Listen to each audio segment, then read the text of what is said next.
افدما و همی دمین هوا بخیر و خوشی بن بینرین کانال بادینان ساد لهرما کردستان هجمارا کازارا وان هنه کو زوربه وانجیلک تناگهن و کو بادینی و سورانی و گورانی و هورامی و گلک زاراوین دیجی بوچی حکومت هرمه هتانو که کارکی جدی نکریه جبو گرتنا زارا کی تایبت بو کردستانه آیا هبونا اوان زاراوان چه کارتی کرن لسر آلی زانست و زانینه کریه هبونا اوان زاراوان لهرما کوکو کردستان باشتره یا نه دگل مدابون بو پتر پیزانینا لسر اوی بابته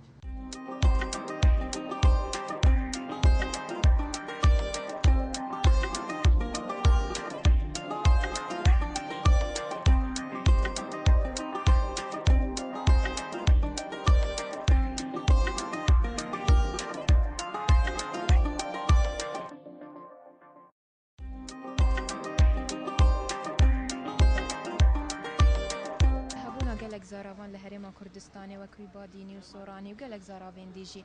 تو چه هاد بینی لهرما کردستان والله خشکی دیشنا دهوک زمانی ما تناقش دیشنا هفلیر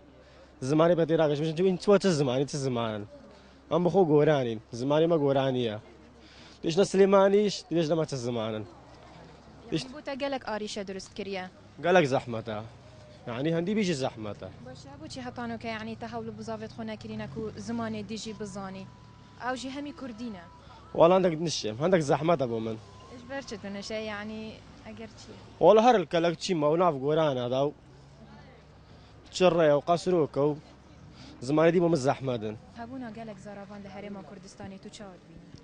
خودي ام حسكين زماني بتس سوراني بس ابدستي مارينا دستي محافظه دوكيه بس اف زماني باديني اس حسكين باديني فيري بدنا باديني تركي بيت ام زماني باديني تركيا تناقشين چي تناقشين بس بلا زماني ما ام چكوني زكتيرين بو زماني سوراني ام حسكين سوراني بيت بوچی هتانو که تحول بزاوت خونه كرينكو زمان ديجي بزاني ما بدستي مانينا اما فتشان جار محاولة كينا ببتا سوراني بس نابيت يعني تو خفيل بكي اس خفير كم هز دزانم سوراني بس سوراني حس كذا عارفم لو تانش بوتا چه آریشه پیدا نکری هر چه عرضه تو بچیه نا هیچ عارشه بوم پیدا نبی و زمانی کرمانجی رو و سورانی چی عارشه بوم چی نبی دست خوش سر چاوا هبونا گلک زاراوان لهرما کردستانی تو چاود بین ولا بینم براسي ما اس حسكين زماني باديني نمينيت چونکه زماني باديني بوي ما زحمته بوي ما قالك نخوش اس حسكين زماني ما سوراني بيت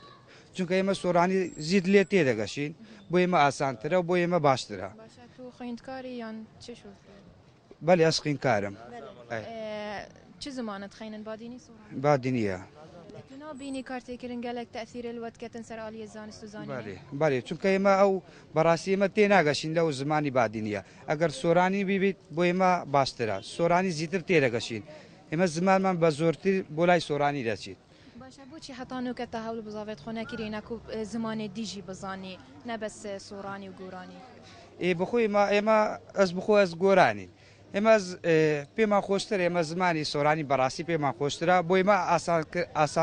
آسانی کاری ترى آسان ترى بوي ما زمانی سورانی بوي ما قال خوشتر بو خلكي منطقه كلكشي وبو گورانو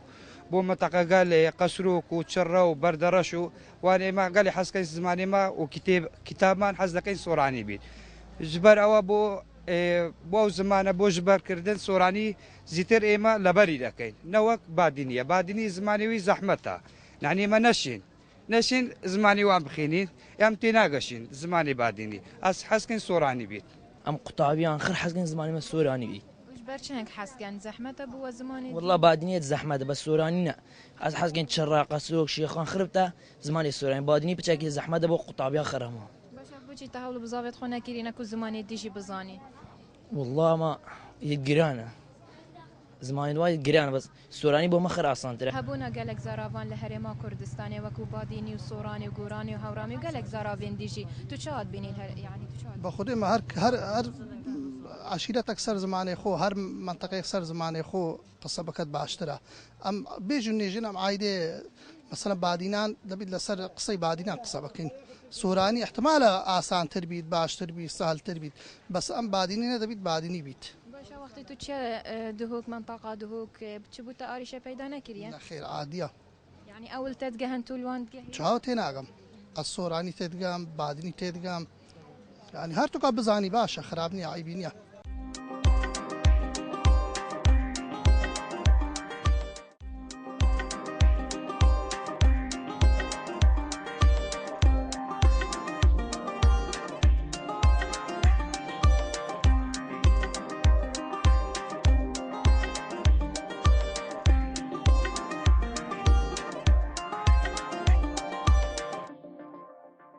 تو چاوت بینی هبونا گلک زاراوان لهرما کردستان؟ والله الحمد لله ما يعني قالك باشين ما دام ما كردوارين حزكين سوراني وباديني بين زور باشا سباس بو كنالكات عندكم بخيرات عندكم اما زور حزم على سورانيه كو اوي خوشه بيمانه اما قرانين همو زمان زانين بس ما حزم على سورانيه خوشتين لا بيتشي لا باديني بيتشي نخوشه لو اما اخيرا ما حزكين يعني همو ما يعني بسوراني اما همو ما كردين سباس يعني اما الحمد لله اما خوا اما دانيه بكرد كو هم زمان زاني باديني وسوراني بس آسان كاري لو اما يعني بس سوراني بزانين باديني جيبو ما خوشة وسوراني جي بس بارا بتر مجتمع ما جوران آخفتن ديتا سر سوراني يعني آخفتني ما بو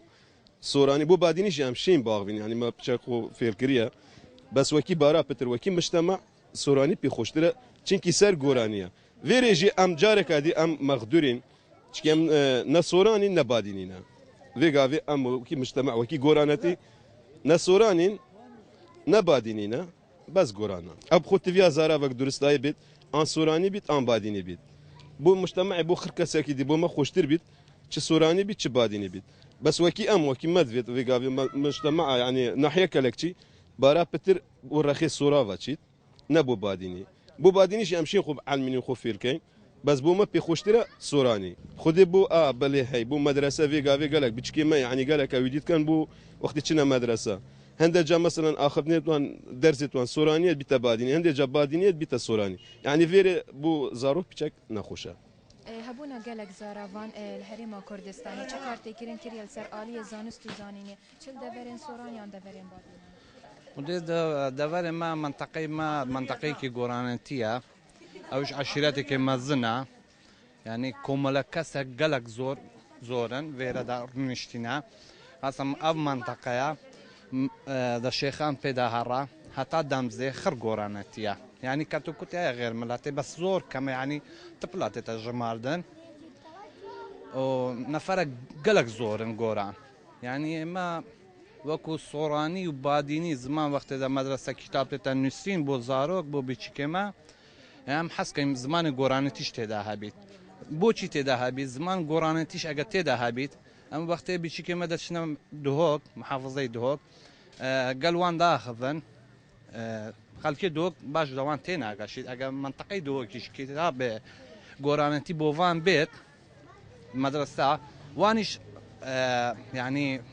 وكو منطقه ما تشاو باديني قصه كان بالصوراني قصه كان دوكش لازم فيرا لوقي قرانتي بيت والصوراني شهر وصا خدي ما قالك جا ابا ما قوتيه مثلا حزكيم زمان قرانتيش بلا بيت كان كتاب تنسين بس تشينا كرينا كتاب تشينا كرينا نظام سبب بيتشيا هبونا قالك زاراوان لهرما كردستاني تو چاوت بيني والله طبعا تاثيري خوي هي زور تاثيري خوي مثلا يسال دهوك رنجك داوكن لا هولير شكلك يعني لا سليماني فرقه يعني هر او يعني من بري 5 سال مدرسه متال كدي است نشاني زارك خودم نزانم يعني زمان فرق لك يعني از بخو تليفوني اكيد كم حتى بس بزانم ابا شنو في التليفون ما مستاكم يعني زمانك اللي تيناغ بوتا يعني قالك اريشه درست كريا وقت تو تشدا فرندي بلي فرق لك طبعا يعني ليش دائره نفيسنا وانت ناقين يعني سر غرفة نفيسية يعني سر دائرة نفيسية تشتكي كارتي كرنا خو كريال سر آلية زانستو زانينه والله زانن يعني زانك زور زعيبوا لبرتي كلي عامة زعيبيا يعني لشيء دهوك زعيبيا كا خندني با بيش نوكاو كان يعني هو تأثير خوها خدي أفتش زور نعم هيا وخاص أم جوران وكي أمشينا منطقة سوراني بيجن أبا خلكي بعدين هاتينا وقتی همشینه دو کوزاخو یا برنامه آوا سورا هاتیا. ام نکته داشت بکر يعني نعبیه هر دو که ام تکشینه. مثلا ام عربی باقیین، ام سورانی باقیین، ام بادینی باقیین، نزدم شار يعني قلم باقیین. خودی حکومت آوا بر بسیار برجویت شده. لازم تشيكت بمجي خاص نوكا دوك زمان اخوها تايبتا وصوران جي هيا بس ام قوران نابين هردوك ام بيجي نابين نالو بزمارة يا چه کارتی کرنا خو هل سر آلیه زانست و زانینه چل دورا بادینان یان سوران بل نوكا من دار بشكل يشنا مكتبي باديني باخفن دفتريان بادينية وهندك صورانية غير هندي دي ساقط بنو دي اوي دبن نوكا بيشك هيا خوندنا عربي كان او عربي بوانا درست يعني نازانا نوكا اسخو نزان ما باخفن قروان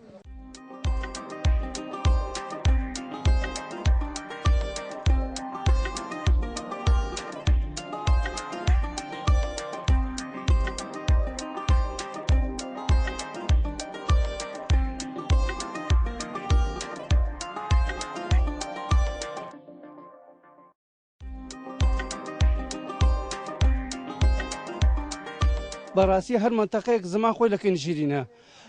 بەڕاستی زمانیمە بە گۆرانەتیە گۆرانەتیش بەڕاستی زمانێک زۆر خۆشە ئەو ئەی زمانش منتەقەی ینی مەشهورە لە قەدیمە خۆ لە پێشانەوە لە تورکیا هاتیە ئەی زمانە ئەو زمانێمە منتەقەن حەز دەکەین هەر قوتابخانەی بیت هەر تشتە بیت هەر خوێندەواری بیت بە زمان خۆمان بیدا مەدالەکان کچکە زووتر فێر بن چێکی سالێک تێت بە کرمانجیە سالێک تێت بە سۆرانیە ئەی مەدالە گۆرانە مەسەلەن نەزانیت بارت و زمان نزانی قسە بکەت نەبزانیت بە سۆرانی قسەکە نەزانی بە کورانی قسە بکەت یعنی حەز دەکەین لە منتەقەی خۆمان منتەقەی مەدینان ئەو منتەقەیە ینی وەک مامەسا بێت مدالەکان بە شێوەی بادینی فێربین مدالەکە ڤیرە زوی زمانەکە هەلگرتەوە بێ و زۆر زۆر مەمنونی بە خێراتەن سەرچاوان هەبوو ناوانگەلێک زاراوان ئانک و زمان لە هەرێما کوردستانی چی کارتێکردین کە لەسەر ئالیە زانست و زانێت توەک خوێندکارت و چاوت بین خودی از بیجم زمان گوران گله خوشه تایباتی از سورانی زانم بادینی زانم گورانی زانم یعنی از همین زمان زانم یعنی از سورانی مدرسه چه زانین است بادینی گلک زانین و زمان خود ما مساعد نه بیجن گورانی در تو عریشه بو درس نکت وقتی چنه منطقه بادینان کیم کیم هەبوونا گەلێک زاراوان لە هەرێما کوردستانی تو چاوت بین باوەڕکە گەلێک ئەو لوغەتە زۆر مشکێ یان لە جێک سۆرانی لە جێک بادینی یعنی منداڵەکانمان دەشتە مەدرسە نازانین بادینی باخەوی سۆرانی باخەویت ئیستا منتەقەیمە بادینیە لە سۆرانی هیچ تشتێ ناکرد یعنی حتا فیلمەکان تەلەڤیزۆن نازانیت لوغەت سۆرانی بی نازانیت ئەجل لوغەتەکان یەک لوغەت بیت باشترە بە نسبە خاص بۆ منداڵەکان پێڕادەکەن ئێمە پیچک فەهممان کردی مەسەل تێکەری ئەی لەولاکن بەس منداڵەکان گچکە ناتانن يعني هوردك لغة ناسان أكيد كردينيا بلام دفتركاني باديني غير دفتر سوراني غير كتابة ونيا يعني هر دفتري كمندال بخويد أو تشتفير دبيت نا أو تشتفير دبيت كمثال بم باخم ينداي كوبا مدرسة فير يندك والله دتنا من يك كتابة يك لغة بيت باشترا يعني هموي باشترا وكلمة عربي دولية همو جيك يك نوع قصة كردستان سي محافظين ودو لغة ده بزور صحمت والله تأثيري زورا و ئیستا گۆران لێرە منتەقەی گۆرانە زۆرین ینی چەند بێژی گۆران زۆرە بەس منتەقەی سۆران لەوانە هەفتەی و دوو گوند هەشتەی گوند زیاتر هەبی جگە لە مجەمە خۆمان تقریبان 30 گونداویش هەمی گۆرانیە ئەمە دەچینە دهۆک و مەسەلەن زاخۆ منتەقەی بادینان دەلێنە ئەمە سۆرانی دەچینە سۆران دەلێن ئەمە بادینانی بەڕاستی سەرمان لێ شێوە ئیستا من بەخۆم شەخسی لە مەدرسەی شەوانەمە مدرسه شوانە زۆر کتابم هەیە سۆرانیە پیچک پێم ڕاستی سبکترە سادەکەم دووسێ بابەتی دی بادینیە بەڕاستی ئەوە کێشەی بۆمان دروست کردی بە خودێ هەوڵ دەدەین ئێمە زۆری شەوڵ دەدەین بەس فێر نابین لەبەر چه فێر نابین کێم دەچینە بادینان کێم دەچین زۆربەی شۆل ئێمە لە سۆرانە لە هەولێرە بڵاوێژین و کتابەکانمانش 4-5 کتابمان سۆرانیە ڕاستی یەکی بیگە بادینی ئەوە کێشەی دروست کرد نانە باش نییە ئیسەکانە یەکجا هەمی سۆرانی بیت یاخود هەمی بادینی بیت وەڵەو کانە هەدە خەڵکیش بادینیان پێ خۆش نییە چکو زەحمەتە گەلێک زەحمەتە بەس هەمووی سۆرانی بیت ئام زۆر زۆر پێ خۆشحاڵین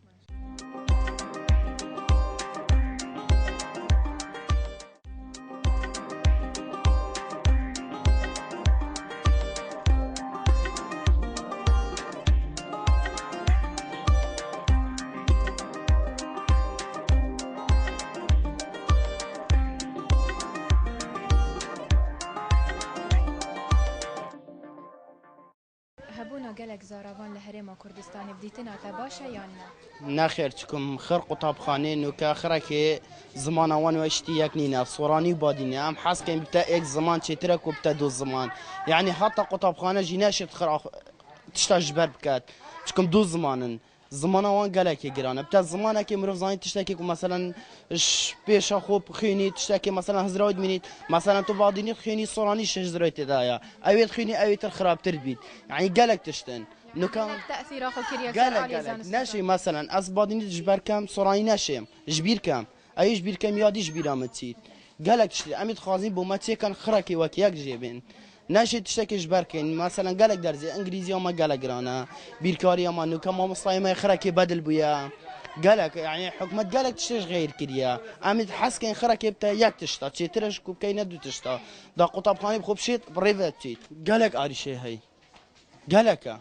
بس قطابخانه خراكي اشتياك نينا خندري اشتياك نينا هم از نشب خرطشاش بركم ساعتين نوت از دو صار خو ساقط الاك صافي صافاسي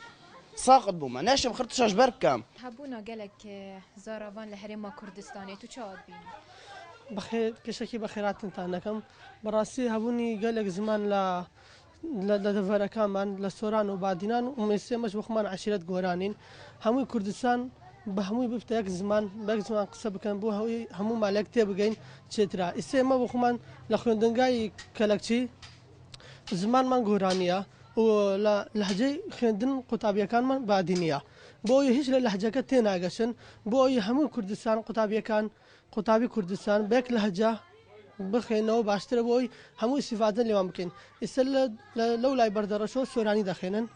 لي منطقه اموا بعديني دخينن مش بخما زمان ما غورانيه نا سورانيه نا بعدينيه لا هيش لهجه تناغن اجا بو كردستان همو بتيك لهجه بو قطابيان باشتر بو همو خلق كردستان باشتر بو واش اريشه درست كريا بلا اريشه درست كريا استدشنا منطقه سوران في مدلل منطقه بعدينان دشنا منطقه بعدينان في مدلل منطقه سوران بلا همي كرديه لقلتم بس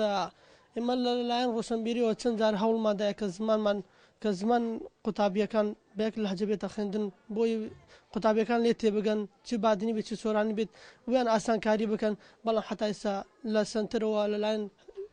اني دوشي شام وين كرديوا تشنزار خو بشاندان كرد بوي زمانكي بعدين زمان سوراني بوي قطابيه كان ليتي بغن دا باشروشي قش يعني بيت بزان تشي خندي لا قطاب خانه كان بلا حتى اسا شام وين كرديوا بو من طلاب بسوراني باشرت بغن الباديني فارنو ماني ما يقولان قالكتر با اندش سري سوراني با ما جابره زمانات زاني منا الحمد لله باشا وتا شارش درسنا كريا نعم باش بري والله لبر مدرسه كمان كنت شي ما قوراني راسي زياتر زمان ما دستوا ست سوراني كي من دار ما وش سوراني كي من دار ما زيركتر بولا مدرسه استزوري من دار كما وكان صفيك يعني بزوري اتا من صف تاريش باش نازان بخينوا عارفه كان باش ليك نادنوا نازان عارفه كان يعني اوانا نازان حتى بيش تبي دار اوانا دانزاني ليك دي بدونو استكتاب كانش نازان كو خندنا كان يعني نازاني هر حرفي لزيك بيتي لزيك يعني ليك دانو كي بدرستينيه باشا بديتنا تافان همي زاراوان هريما كردستاني باشا يعني والله يعني هكذا يعني اما زمانك سوراني بما باشتر يعني اما منطقي قران بس سوراني كي باشتر تيدغي